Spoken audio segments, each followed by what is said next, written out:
Happy summerween! I think a lot of people are going around thinking that summerween is just another cash grab, consumerism holiday.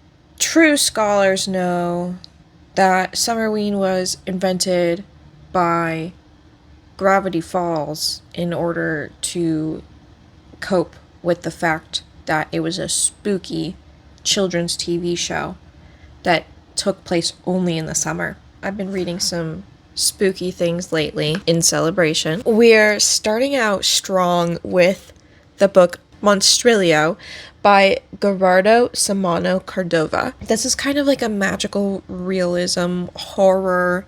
Definitely leans a little bit towards lit fic rather than genre horror. The book starts out with Magos and Joseph, who are a married couple who just lost their son, Santiago. He had some sort of long-term chronic illness. One of his lungs was bad. As Joseph is crying over their son, Magos can't bring herself to cry. And she can't bring herself to cry for years and years and years about this death. Instead, in a kind of weird reaction to grief, she cuts off a piece of Santiago's bad lung. And she takes it and she keeps it. She later hears this story from a family friend about a woman who fed some sort of body part, I think it was a heart or something, and that it grew into a person. This family friend warns her, don't do this. Don't risk it. It's not even real. But Magos decides to feed the piece of lung. And the piece of lung quickly grows and becomes who we'll know as Monstrilio. Monstrilio is like at first he's just like this little blob with like an arm tail. They call it an arm tail because I think it's like a jointed kind of tail. And he is a monster. He pretty quickly after he's created attacks Magos' mother and is revealed to everybody, but ultimately seems to have been killed in the fight. But it turns out that that's not really the case. Big focus of the story is Magos and Joseph, their best friend Lena, Magos' mother, and then their family friend, all kind of raising this monster together. As you can probably tell from the description, this is like a pretty bleak book, at least as far as the premise goes. But Monstrilio really grows and becomes his own character and his own person. This book also switches perspectives from character to character. We get to experience this from both of the parents and Monstrilio, what kind of growing up as this monster has been like, and sort of how Magos and Joseph both are dealing with their grief, and also how they are dealing with Monstrilio as their new kind of child. As Monstrilio grows up, the way that they both treat him individually really changes and develops. I ended up rating this book 5 stars. I thought it was such a beautiful story. It's such a just deep and complex story about family and about found family and about grief and identity and acceptance. The plot has that magical realism feel, but the writing and the characters are really grounded in reality. I identify Monstrilio as a separate character from Santiago, but Monstrilio, as he grows up, inherits the memories and a lot of the feelings from Santiago. After he's born, Joseph is like not cool with this like little weird ball that's been like flying around their house biting things. He quickly changes his mind when Monstrilio starts referring to him as Poppy. He remembers him being his dad. In the chapters that are from Monstrilio's perspective, he really has to grapple with his identity, having inherited these memories of Santiago, but also having his own childhood memories and his own identity that is completely separate from Santiago, especially because of the identity issues that he's had growing up, because he isn't naturally like humans. He is very monstrous. For example, he can unhinge his jaw and open his mouth all the way, and he has a row of pointed teeth going all the way around. There's kind of a lot of queer themes in this, in that most of the characters in this story are queer. Although it's treated really casually, there's no sort of real life consequences, so to speak, to being queer. The book stood out to me as soon as I read it, but over time it's just really stuck with me. And I did finish this March 2nd. The next book I read was The Maidens by Michaelides. This was a mystery thriller by the same author that wrote The Silent Patient. I have not read The Silent Patient. This book sent me in a spiral. I'll tell you about it. The story follows our main character, Mariana, and she is a group therapist. She's originally from Greece or something, or like her family's from Greece, and she has some emotional problems with her family or whatever. And she had this husband for like 10 years or something who died when they were in Greece after she prays to a statue of Aphrodite and Demeter in the temple. So she kind of has this underlying like bad feeling about this horrible thing that happened to her, obviously. It was like this cruel joke to her that she prays to Aphrodite to bless her and her husband, and then he like dies in this weird storm that happened while he was swimming. So she's orphaned, Zoe's orphaned, her husband's dead. One night, her niece, Zoe, calls her. She's like, they found a dead body near my school, which is Cambridge, I think. And I think it's my best friend. And I don't know what to do, blah, blah, blah, blah, blah. So she's freaking out. Mariana's like, I'll come help. She cancels all her group therapy sessions and leaves town. She ends up in Cambridge. I'll just say immediately there's this like guy, Fred, like very clearly romantically interested in her. Like the first time they meet, he's like, I had a vision that I'm gonna propose to you and you're gonna say yes. And she's like, but this guy doesn't go away. He's like a big part of the story. So Mariana gets to the school, and Zoe basically says that her friend had come to her the night of this murder, and it has been confirmed that she was the one who was killed, and that she said to her, oh, he's gonna kill me if I tell anybody. And she's like, oh, who, you know, she's like trying to dig this out of Zoe, and Zoe was trying to dig it out of her friend. Zoe says that her best friend was having this affair with Fosca, the like Greek tragedy teacher or something. Mariana's like, screw this guy, I'm gonna investigate this situation myself. She immediately goes to him and has a brief conversation with him and had some weird feelings, and reports this to the investigator and to the dean of the school. They end up interviewing Edward Fosca, and they say that he was meeting with a small group of students at the time of the murder. He has like a solid alibi. Over the course of the story, you kind of like uncover like this group of students is specifically like a group of 6 or 8 or something girls that he like clearly is sleeping with. He calls them the Maidens, and they self-identify as the Maidens, and they like all wear white to this friend's funeral and are weird and gossipy and rich aristocratic young ladies. These are the Maidens, okay? But the book isn't about the Maidens. The rest of the book is Mariana like investigating around town and trying to like solve this mystery, and also dealing with like all of the emotions of being back at Cambridge, where she met her husband who has passed away, and dealing with like the trauma of her upbringing and remembering back when Zoe was young and all these things. There's like an ensemble of like shady men that she interacts with who could possibly be this weird serial killer that's going around killing the Maidens. There's also like little interlude chapters that are seemingly letters from the perspective of the person doing these killings, or at the very least some guy with like a really dark, sad past. We get these interlude chapters from this perspective, and so like we have this ensemble of random men throughout campus that like could sort of fit this profile that seems to be our perpetrator, but it's unclear. I rated this book 2 stars. I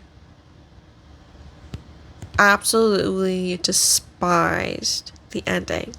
I don't think it's a spoiler to say that there's a twist, because this is advertised as like by the same author as The Silent Patient, and The Silent Patient famously has a twist at the end, which, speaking of, this book takes place in the same universe and like timeline sort of as The Silent Patient, as far as I can tell, which left me kind of confused, which doesn't really matter, but I'm just not personally a fan of like self-referencing in your books. I don't know. If you want to create your own universe where people are crazy, this is just the same universe that we live in. Seemingly, nothing seems different about it. People do serial killings in real life. I loved how the book delved so deep into the psychology of Mariana. I felt like the way that it represented group therapy seemed to be rooted in something real or close to reality. I was really enjoying the characters. I thought that the women were really... Before I finished it, I thought the women were really well written, and so I felt like things were going well. I was loving the themes. I was loving how deep we were going into the characters. I was loving the investigation that was happening. Not so much loving the actual mystery, but I was really excited for the plot twist. And the plot twist was terrible. The plot twist ruined my experience with the book. I won't spoil it, but to me, it really didn't unwind the mystery in the way that it should have. I don't feel like things were foreshadowed or alluded to enough at all throughout the book. I don't feel like we spent enough time delving into the characters that we needed to be delving into. There's this part I'm frustrated with, which is that a theme of the book is kind of distraction and not focusing on the right things. And so the book does that. It distracts you and doesn't focus on the right things, but it doesn't do it in a very clever way. It's pretty ham-fisted. It's pretty much just refocusing our attention. And like I alluded to earlier, it really like weakened the writing and the character building of the female characters for me. And it's not like the male characters were good either. They were all sexual predators. They all had traumatic, sad backstories where they were horribly abused. They were just being used to also distract us. The next book that I read was We Have Always Lived in the Castle by Shirley Jackson. This book is like labeled as a classic, but it's from the 60s, which I feel like is a little recent to be calling things a classic. How old do classic books have to be? Let's go to Reddit. Reddit didn't have any answers. The internet doesn't know. It sounds like, I guess the main part of a classic is that it's so popular and timeless, right?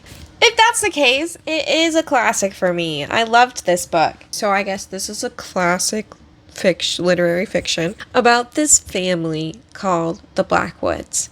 There used to be many Blackwoods, but these days there are only 3 left. There's our protagonist, Mary Cat, who is 18 years old at the start of the book. Her older sister, Constance, who is like in her late 20s, and their uncle, Julian, who is wheelchair bound. The story starts out with Mary Cat, who has gone down to town to run some errands. Mary Cat hates the villagers, and the villagers hate Mary Cat.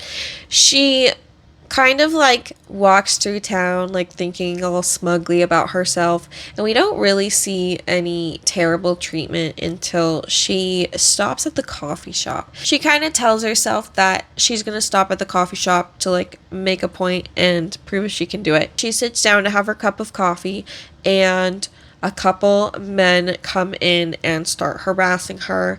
They're just kind of saying things like, "Oh, Mary Cat, we heard you and your sister might be moving away soon. Oh, that would be so sad if that were to happen, but we would love to help you move out." He's kind of blocking her way, and the waitress is kind of telling him to stop, but she also isn't really stopping him, and she's kind of like giggling to herself. Eventually he gets out of her way and Mary Cat leaves. She heads back up to town, and you hear like the neighborhood kids mocking her, singing like this little song that they have about tea and Mary Cat and Constance and poison and sugar, and you're like, what's that about? So Mary Cat goes home with the groceries, brings them to Constance. We meet Constance. She seems super sweet. Uncle Julian is kind of like a senile old man, and he is obsessed with the night that these poisonings or murders happened. So it turns out around 6 years ago, somebody put arsenic in the sugar, and the family put sugar on their berries, and everybody died except for Uncle Julian, who didn't put that much sugar on his berries, and Mary Cat, who was sent upstairs without supper, and Constance, who didn't have any berries or sugar. Also washed the sugar bowl out immediately after dinner. After this, Uncle Julian, he was wheelchair bound now, and also like kind of senile because of this. He's obsessed with the case, but he interacts with it in like a pretty light, fun way. He'll kind of make jokes when he's talking about it, and often implies that Constance did the poisoning, but like happily accepts her food and her caretaking that she provides for him. Constance's reaction to all of this is she has become completely shut in physically into the house. She's totally agoraphobic. She can't leave the premises. She can even barely get very far down the path or whatever. Mary Cat is kind of like this wild child who just kind of runs around in the woods all day and does whatever she wants. Mary Cat also seemingly has some obsessions and compulsions. Whenever she's kind of in like a tough emotional situation, she'll fantasize about living on the moon, just her and Constance by themselves. She also performs kind of these rituals to keep their family safe and to keep their home safe. She has like her father's old notebook full of favors he's owed nailed up to a tree, and she buries coins and things. I haven't stopped thinking about it since I read it. I watched the movie. It was mid. After our kind of initial introductions to everybody and to their daily lives, this shift happens when their cousin Charles comes to visit. Cousin Charles sucks. He's just like blatantly greedy and selfish, and takes women for granted. And Mary Cat does not like him. So this becomes a major conflict in her life, and kind of leads to the rest of the events that take place. I loved this book. I rated it 5 stars. I found the characters so funny and compelling. This is definitely kind of like a piece of gothic fiction where everyone's really morally questionable.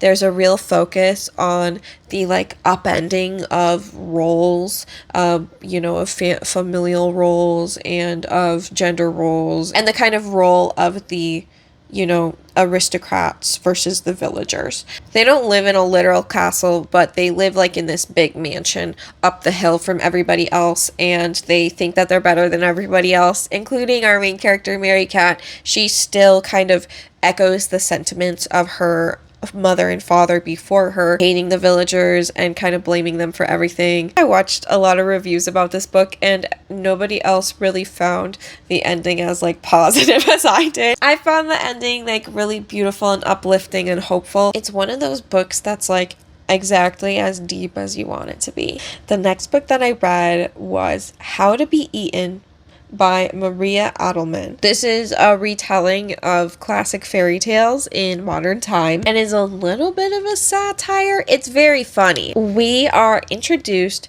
to a cast of 5 women and 1 group therapist. They were reached out to like specifically for some kind of case study or something because they were all women who had really high profile things happen to them. The first character we're introduced to and we hear the story of is from Bernice, who was briefly in a relationship with Bluebeard. Bluebeard was like this tech billionaire that she started dating, and he like used to be a womanizer or whatever, but now he's dating Bernice and she has all these problems. So she kind of tells the story about how they started dating and how she felt in the relationship, and then the discovery and the emotional and real life consequences of it. Our next character, Ruby, is a Little Red Riding Hood. She's like in her mid-20s or something, and she wears the coat of the wolf.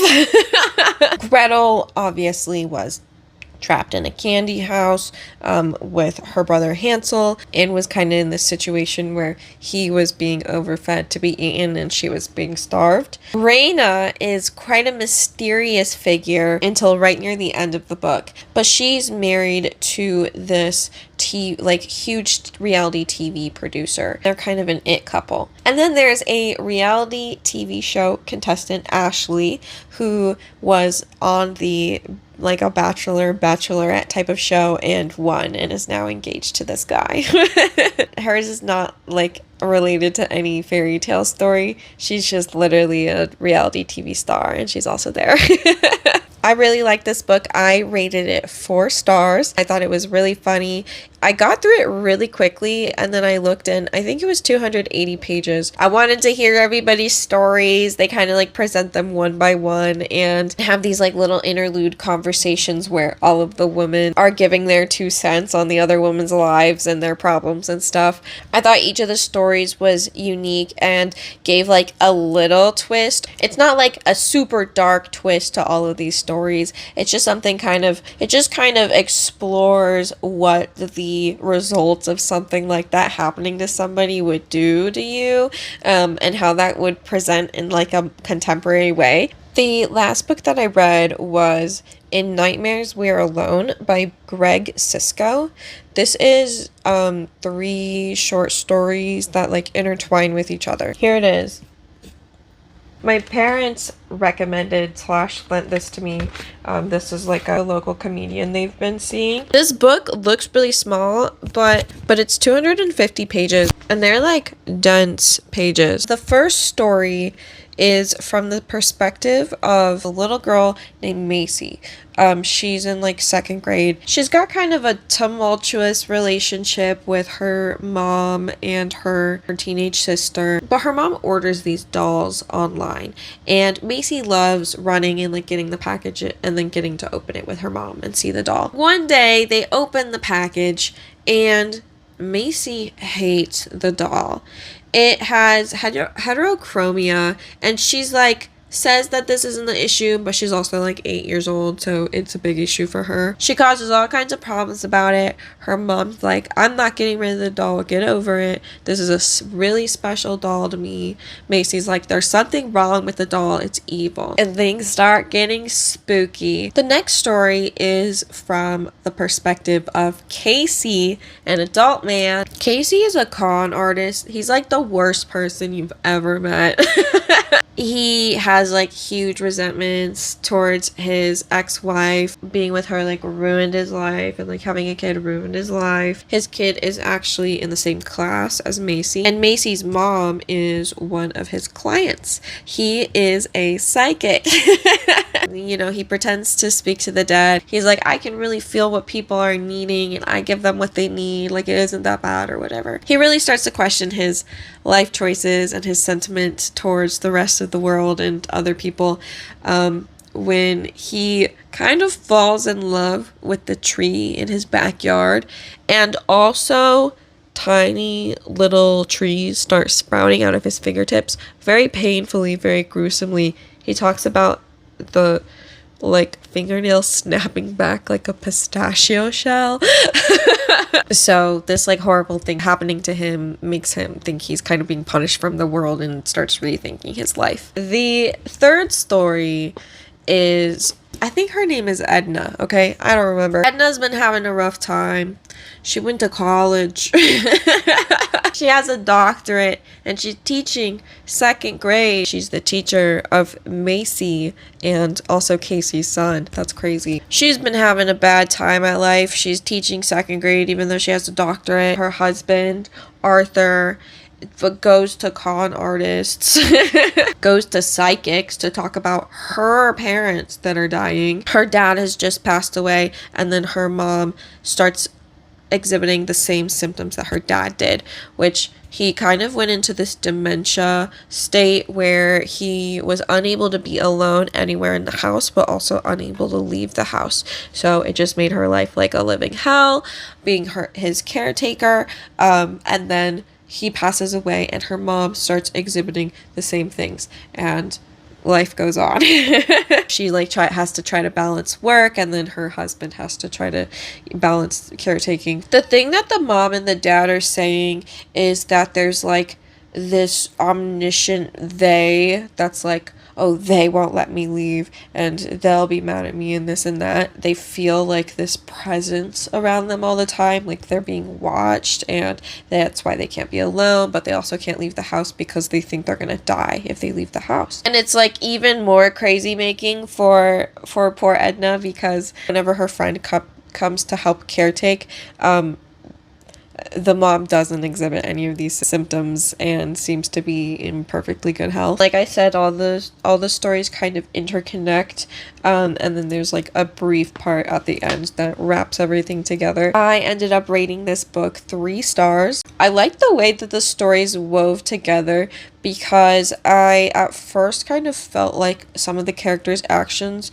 didn't make any sense or were unrealistic and were just to like move the plot along. But as things began to develop, it was clear that there was an explanation behind anything really strange that happened. That was like a central theme of the book, that like you don't know what other people are going through, and also being alone and being unable to have other people truly understand you. The part that I wasn't so much a fan of was the writing style.